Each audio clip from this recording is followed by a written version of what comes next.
Muchas gracias. Qué bueno verlos a todos. Estamos muy agradecidos de estar con ustedes aquí al final de un año histórico en el Congreso, en la víspera del 250 cumpleaños de nuestra gran nación. Así es.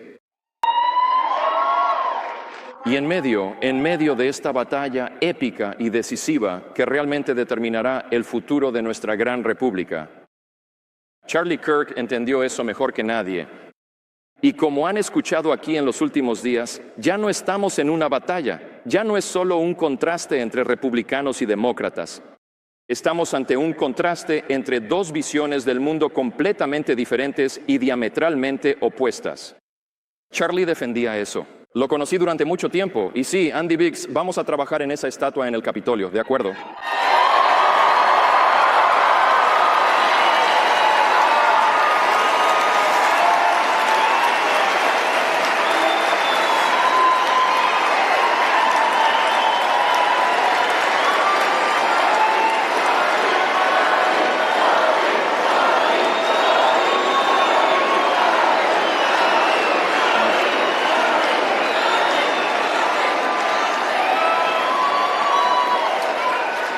Gracias por eso, gracias por eso.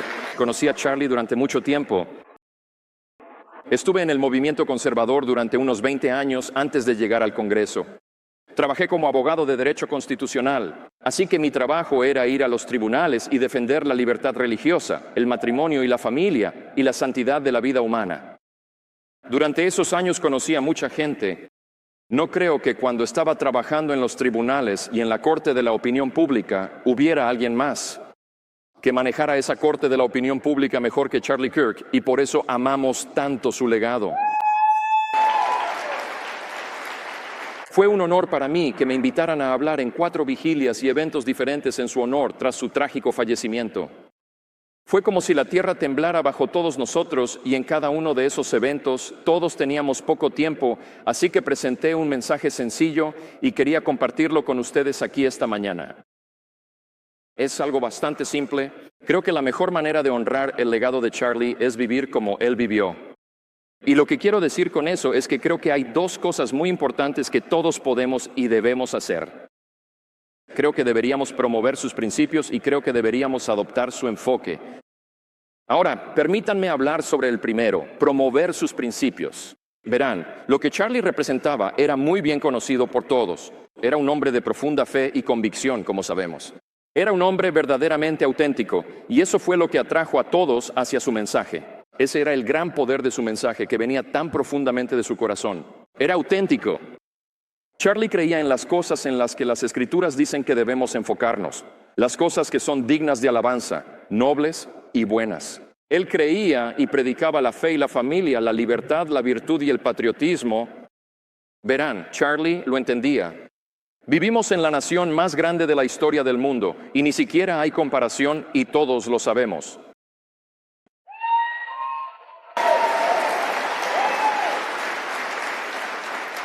Charlie tenía un gran talento para explicar por qué vivimos en la nación más exitosa, más benévola, más libre y más poderosa que ha existido. Realmente ni siquiera hay comparación. Y lo hacía también porque, verán, Charlie lo entendía. La razón por la que era tan apasionado con ese mensaje es porque sabía que es fácil quitarle la libertad a un pueblo si no entiende. La fuente de esa libertad. Me encanta que él leía el Salmo 11:3 no solo como una pregunta retórica, sino como un llamado a la acción. ¿Conocen esa escritura? Dice, si los cimientos son destruidos, ¿qué harán los justos? Es también nuestro llamado a la acción. Para salvar nuestro país, todos nosotros debemos defender los cimientos y promover estas verdades. Así que lo que quería hacer en solo un par de minutos, aquí quiero darles lo que creo que puede ser una ilustración útil que ustedes también pueden usar. He estado haciendo esto durante los últimos años porque voy a estos auditorios universitarios y a veces a estos grandes escenarios, y normalmente tengo una pizarra, pido una pizarra y la utilizo. Lo que hago es simplemente decir una palabra. Una imagen de 5 palabras sencillas para explicar por qué vivimos en la nación más grande. Pocos lo entienden, es crucial hacerlo ahora. Así que les ofrezco esta ilustración. No necesitan pizarra, basta una servilleta o papel. Pero esto es lo que hago. Voy a la pizarra y escribo 5 palabras en ella. Voy a la parte superior y escribo D-I-O-S, todas las letras en mayúscula en la parte de arriba. A la mitad de la pizarra escribo rey con R minúscula. En la parte inferior de la pizarra escribo el pueblo / invertida, los súbditos. Y luego dibujo un montón de flechas que bajan del rey hacia el pueblo. Me alejo y miro la pizarra y digo, miren, esta es una ilustración gráfica, una imagen visual de lo que se definiría como la filosofía del derecho divino de los reyes. Es una antigua noción medieval europea en la que otros países creyeron antes de que existiera el nuestro. Y explica esta idea básica. Ellos creían que había un Dios en algún lugar, flotando alto en los cielos, pero el verdadero jefe, el jefe terrenal, el soberano, era el rey. Y el rey era quien podía otorgarte todos tus derechos, decirte qué propiedad podías tener, a veces con quién podías casarte, a qué podías dedicarte, etc. El rey era el jefe. Bueno, en 1776 apareció un grupo de patriotas fieles. ¿Sí? Y consideraron profundamente este viejo filosofía medieval. Dijeron, está mal, el rey es un tirano, nos ha quitado nuestros derechos. Muchos eran seminaristas, eran estudiantes de las Escrituras. Ellos entendieron la verdad real y ellos dijeron, no se trata de eso. ¿Y qué? Chesterton, famoso filósofo británico, dijo que Estados Unidos es la única nación fundada sobre un credo, enumerado con lucidez casi teológica en la Declaración de Independencia. ¿Qué es el credo? Consideramos estas verdades evidentes por sí mismas. Ante una gran audiencia de universitarios digo, esperen, ¿qué es una verdad evidente? ¿Algo que sea obvio? Consideramos que estas verdades son evidentes. Todos los hombres son creados iguales. Un momento, no dice nacidos iguales, dice creados iguales. ¿De acuerdo? Por alguien. Consideramos estas verdades claras. Todos son creados iguales, dotados por su creador de derechos inalienables, vida, libertad y búsqueda de la felicidad. Fue una declaración revolucionaria. ¿Sabes por qué? Ya que rompimos ese paradigma. Y en efecto, voy a la pizarra, tomo el borrador y borro la palabra rey de la pizarra. Borro todas las flechas que iban del rey hacia el pueblo y los súbditos y borro la palabra los súbditos. Las únicas dos palabras que quedan en la pizarra, 3 palabras, Dios y el pueblo. Entonces dibujo todas las flechas directamente hacia el pueblo. Y doy un paso atrás y digo, eso, amigos míos, es la raíz de nuestra herencia judeocristiana. Esa es la raíz de la verdad que nos hizo la nación más grande en la historia del mundo. Eso es todo.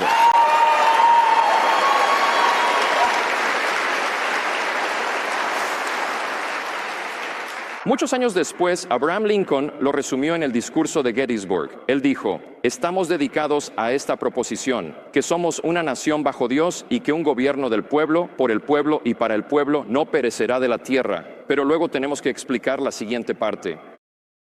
¿Por qué eso nos hizo tan exitosos? Por las implicaciones de esa cosmovisión. Así que entiendes la diferencia entre eso y lo que las otras naciones estaban persiguiendo antes que nosotros. Mira, de lo que hablaba Lincoln es que si vamos a tener un pueblo que se gobierne a sí mismo, tenemos que tener responsabilidad que va de la mano con eso. Los fundadores entendieron que era necesario tener un consenso moral básico para mantener una república constitucional. George Washington fue el padre de nuestro país. Él dijo de manera famosa en su discurso de despedida, de todas las disposiciones y hábitos que conducen a la prosperidad política, la religión y la moralidad son apoyos indispensables. John Adams vino después. Él dijo, nuestra Constitución fue hecha solo para un pueblo moral y religioso. Es totalmente inadecuada para el gobierno de cualquier otro. La otra implicación que se deriva de eso es que, porque fuimos creados por un creador, recuerden, los redactores, los fundadores, eran estudiantes de las Escrituras. Ellos entendían que cada persona está hecha a imagen de Dios. Y eso tiene implicaciones muy importantes. ¿Sabes lo que significa eso? Sí.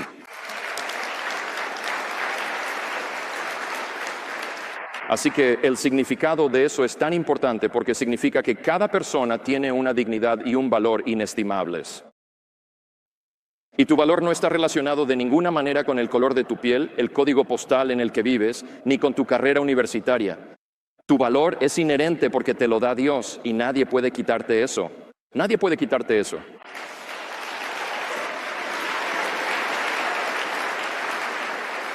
Los fundadores construyeron nuestro país bajo la premisa de que nuestros derechos no provienen del Estado, no provienen del gobierno, provienen de Dios mismo.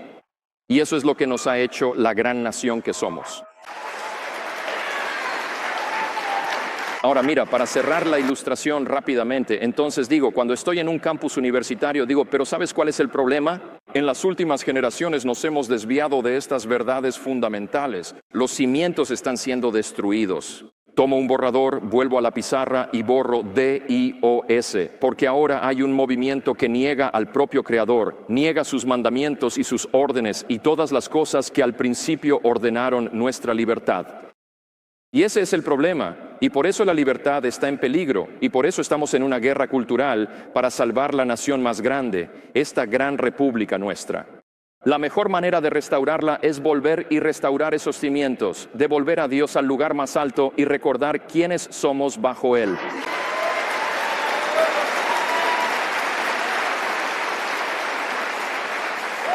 Miren, Charlie conocía esas verdades fundamentales y las evangelizaba mejor que nadie que yo conozca, y ahora todos nosotros tenemos que hacer lo mismo. Así que el primer principio es promover sus principios, y el segundo es adoptar su enfoque. Solo quiero decir esto para dejarlo claro, y todos ustedes lo saben. Me alegra mucho seguir al profesor Glenn Beck aquí esta mañana. Su mensaje fue perfecto. Miren, a Charlie le encantaba un debate vigoroso, pero amaba más a las personas. Ese es el secreto, ¿verdad? Él tomó en serio las advertencias bíblicas. Primera de Pedro 3:15. Estén siempre preparados para dar respuesta por su esperanza. Segunda de Timoteo 2. Estudia para presentarte aprobado ante Dios, como un obrero que no tiene de qué avergonzarse, que maneja correctamente la palabra de verdad. A Charlie también le encantaba Primera de Corintios 16. Versículo 13, manténganse alerta, permanezcan firmes en la fe, pórtense como hombres, sean fuertes, pero que todo lo que hagan se haga con amor. Y tan radical y poderoso como es, Jesús nos recordó que se supone que debemos amar incluso a nuestros enemigos. Ese es nuestro llamado. Charlie nunca se dejó motivar por el odio hacia nadie. Por eso fue un ejemplo tan grande. Por eso su legado sigue vivo tal como es, porque estaba impulsado por esa verdad tan poderosa. Después de cada debate, siempre era la primera persona en tender una mano de amistad a alguien o en ofrecer un brazo sobre el hombro de alguien que él sentía que estaba perdido. Porque en muchos lugares, en muchos casos, la persona al otro lado de la mesa realmente estaba perdida, en un sentido muy real, no solo filosóficamente, sino espiritualmente. Y se trataba de estas batallas eternas. Charlie, nuestro amigo Charlie, sirvió sacrificadamente para sacar a la gente del abismo. No lo hizo solo para salvar un país. Más importante aún, lo hizo para salvar almas. Y eso es lo que tenemos que recordar, especialmente en este domingo.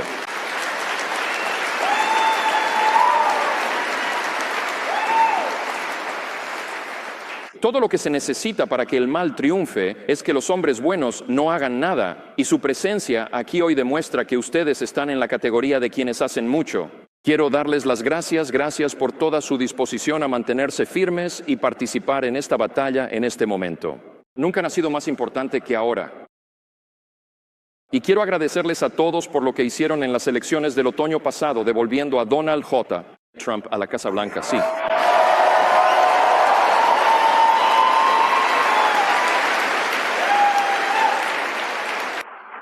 Y permitirnos mantener las mayorías en el Congreso, en la Cámara y el Senado. Ahora, déjenme decirles algo.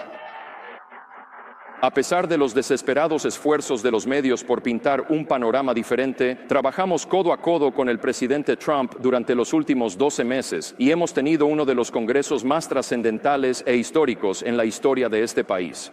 Permítanme compartirles algunos de estos logros. Sí, Estados Unidos está viendo una pantalla dividida en este momento, ¿de acuerdo? De un lado está el presidente Trump y nuestras mayorías en el Congreso, cumpliendo nuestras promesas, como una lista breve. Terminamos con la crisis fronteriza, ¿verdad? En muy poco tiempo. Ahora mismo estamos trabajando para resolver la crisis de criminalidad. Aprobamos el mayor recorte de impuestos y el mayor recorte de gastos de su historia. Estamos restaurando la supremacía energética estadounidense. Estamos reduciendo el costo de vida y erradicando el fraude, el despilfarro y el abuso en este gobierno.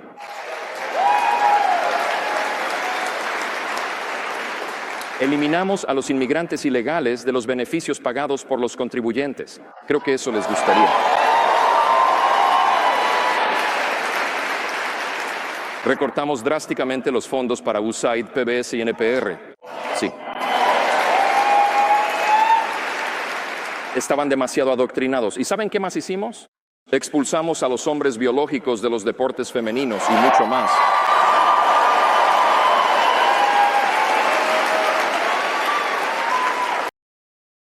En los últimos 12 meses hemos convertido en ley más de 70 órdenes ejecutivas de gran impacto del presidente Trump. Y eso es hasta ahora. Y mientras tanto, él ha reformado cada agencia del gobierno federal y restaurado la paz a través de la fuerza. Necesitábamos desesperadamente todo eso.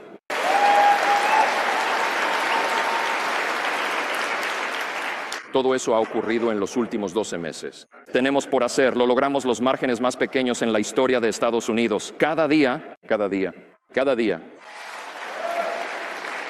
En el otro lado de esa pantalla dividida, en resumen, ves a los demócratas radicales de izquierda marxista y están siendo superados por los marxistas. ¿De verdad lo están? Este ya no es el partido demócrata de tu padre y quieren desmantelar los mismos cimientos de nuestra república y todo por lo que todos nosotros luchamos y que Charlie Kirk ha defendido. Todo, como ya se ha dicho aquí, todo está en juego en las elecciones de mitad de mandato de 2026 y tenemos mucho más por hacer. Pero si perdemos la mayoría en la Cámara, la izquierda radical, como ya has escuchado, va a intentar destituir al presidente Trump. Van a crear un caos absoluto. No podemos permitir que eso suceda y sé que ustedes no lo harán. Sé que no lo harán.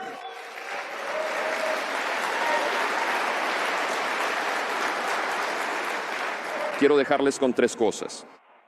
Si nos negamos a dejar que la izquierda y los medios de comunicación tradicionales mientan sin ser desafiados, es nuestro deber enfrentarlos. Si nos negamos a dejar que fuerzas externas nos dividan, como dijo también Glenn Beck, y si todos hacemos lo que hizo Charlie, es decir, luchar como guerreros felices, defender sus principios y adoptar su enfoque, ganaremos el próximo año y salvaremos a la nación más grande en la historia del mundo.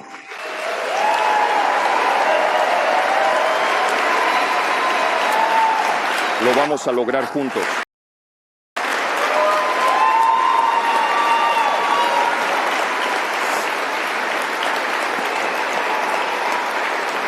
Feliz Navidad, próspero año nuevo, feliz supercentenario. Vamos a ganar. Gracias. ¿Estás obteniendo valor de este video? Solo le pido que le dé like, lo comparta y se suscriba al canal si aún no lo ha hecho.